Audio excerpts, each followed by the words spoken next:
learn about another voice and culture of Taiwan with We Love Hakka.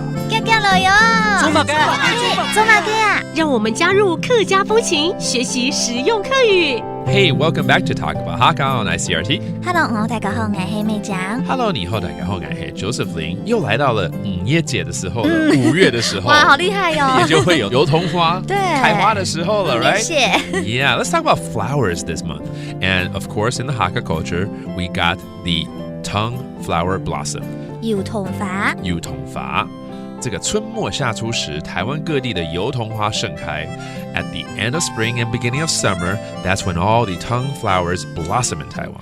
春天味，春天味，會到熱天嘅下，會到熱天嘅下，台灣萬那嘅台灣萬那嘅油桐花樹，油桐花樹，開到動鬧快都懂鬧啊，很鬧，就是很豐盛，很熱鬧的感覺，就是很豐盛。I love that. Okay, and also 油桐樹落下的白色花朵被譽為5月雪嘛，對不對？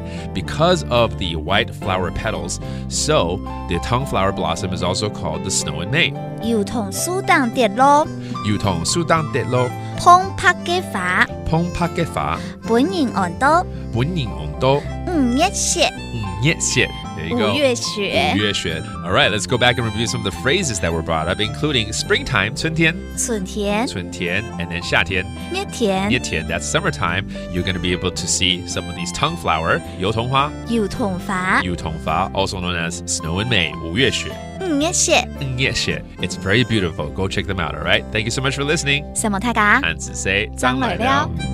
客家風情由客家委員會監製。 We Love Hakka has been brought to you by the Hakka Affairs Council.